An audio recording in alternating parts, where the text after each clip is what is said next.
All right, welcome back, everyone, to the Big Blue Tea. Okay, let's dive in. We're looking at the New York Giants wide receivers today because, well, based on everything we've seen, 2025 could look really different for them. Right, and the interesting thing is, the analysis suggests it's not about the receivers suddenly getting massively better overnight. Exactly. It's about the situation around them changing. Specifically, who's throwing them the football. That's the core idea here. The belief is that the quarterback play they've dealt with recently has, frankly, held them back quite a bit. So yeah, that's what we're going to unpack. We'll look at the recent QB struggles, the big change that's happened, and then try to connect it all to why these receivers might finally, live up to their potential. Let's start with that history then, the quarterback reality for the Giants recently. It kind of sets the stage. Yeah, and some of these numbers, they really, they jump out. Take 2023 Daniel Jones before he got hurt, his passer rating, just 70.5. 70.5. And the comparison point that keeps coming up in the research, yeah, it was lower than Zach Wilson's. Which, yeah, that tells you a lot, doesn't it? I mean, imagine trying to produce consistently as a receiver in that kind of situation. It's incredibly difficult. How do you make plays when the ball placement is inconsistent or the opportunities just aren't there? That one number says so much about the environment. And it wasn't just that snapshot. Remember Tommy DeVito's stretch? Okay, 9 games, 1,101 yards, 8 touchdowns. Not exactly setting the world on fire. But the killer stat, the one that really underscores the pressure, was the sacks. He took 28 sacks in those 9 games. 28 sacks? Yeah, do the math. That's like, what, a sack roughly every 9 pass attempts? Think about that. It's impossible to get any rhythm. Routes can't develop, plays break down immediately. Exactly. So the QB's under duress constantly. How are receivers like Wan'Dale Robinson or Darius Slayton or Jalin Hyatt supposed to shine? They could be getting open. But if the quarterback is already on the ground or scrambling for his life, it just doesn't matter. Their route running, their separation, it's all kind of nullified. And the bottom line, the metric that sums it all up. The Giants finished 31st in total passing yards in 2023. 31st. And apparently that's the 4th worst mark in the entire history of the franchise. Wow.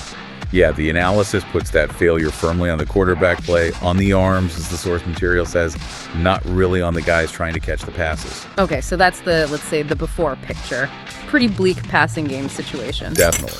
But now we pivot to the after, or at least the potential after, the big change for 2025. Which is the arrival of the veterans, Russell Wilson and Jameis Winston. Yep, 2 established guys brought in, presumably to stabilize things and, well, throw the ball better. Let's look at Russ first. The numbers from 2023 in Denver, they weren't terrible, actually. 3,070 yards, 26 TDs, only 8 picks, completed over 66% of his passes. Pretty solid numbers. And the idea with Russ is that he can sort of plug in and build chemistry relatively quickly. He's done it before. Right. The thinking is he can connect with different types, whether it's like a speed guy like Hyatt streaking downfield or maybe even a bigger target. Isaiah Hodgins gets mentioned as that kind of receiver type. He offers that veteran poise and usually accuracy. Yeah. Then you swing over to Jameis Winston. James. Okay, you have to start with the turnovers. It's always part of the conversation. Always.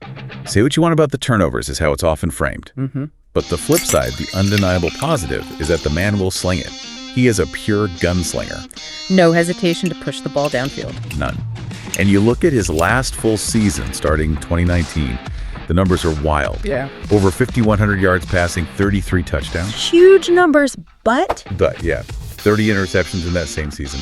It's the definition of high risk, high reward. It really is. So the conclusion drawn seems to be, okay, the picks are rough, but at least he's willing to take shots. The risk it for the biscuit philosophy, right? Yeah. Compared to what they had, maybe just having someone willing to challenge defenses deep is seen as a plus. So what connects both Wilson and Winston, based on this analysis, is they are veterans who consistently, throw the football downfield. And that specific trait is identified as exactly what this Giants receiving corps has been missing, what they need. Okay, so with that QB context now clear, the past struggles, the incoming veteran arms, let's zoom in on the receivers themselves. Why are they specifically poised to eat, as the saying goes? Right, let's connect the dots. Start with Jalin Hyatt. The standout trait is obvious. Speed. Blazing 4.4 speed. You can't teach that. And you see flashes of what it can do, like that college game against Alabama everyone remembers. Oh, yeah, torched them. 207 yards, 5 touchdowns, just ran past everybody. That's the kind of game-breaking potential he has. So now you picture that speed combined with a QB like Wilson who can drop it in deep, or Winston who'll just air it out there for him to run under. It's a totally different equation than before. Definitely opens up possibilities. There's also that interesting side note about him potentially being in Brian Daboll's doghouse last year. Connor Hughes apparently wrote about that. Yeah. So maybe it wasn't just the QB play affecting his usage. Something else to keep an eye on there. Worth noting. Okay, then there's Wan'Dale Robinson. Different skill set. More of that shifty, quick slot receiver. Good underneath. Makes people miss. And the stat that highlights that is his yards after catch, his YAC, averaged 4.2 yards after the catch last season. Which is pretty good on its own. Right, but the context added is crucial. He did that, quote, with noodle-arm QBs. So the implication is with better ball placement, maybe hitting him more in stride, that YAC number could climb even higher. That seems to be the idea. More accurate throws lead to better YAC opportunities. Makes sense. And don't forget Darius Slayton. He's kind of been the steady hand through all the turbulence. Mr. Consistent, relatively speaking. The consistent deep threat, really.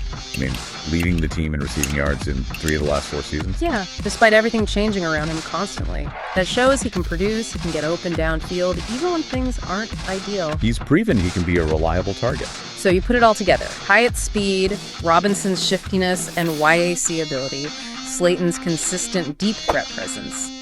The argument is pretty clear. Yeah, with quarterbacks who can actually deliver the ball accurately and consistently downfield, real QBs slinging it, the problem isn't likely to be these guys getting open. They've shown they can do that. The difference potentially is that they'll finally be seen. The quarterbacks will find them. The ball will arrive. Exactly. So wrapping it up, the core argument we've dug into is that the Giants' passing issues were significantly tied to the QB spot. And bringing in veterans like Wilson and Winston is seen as the key move. The catalyst needed to unlock the potential we see in Hyatt, Robinson, Slayton, and maybe others. It paints a picture of potentially dramatic improvement, moving from one extreme at QB to, well, something much more proven and capable. It really does.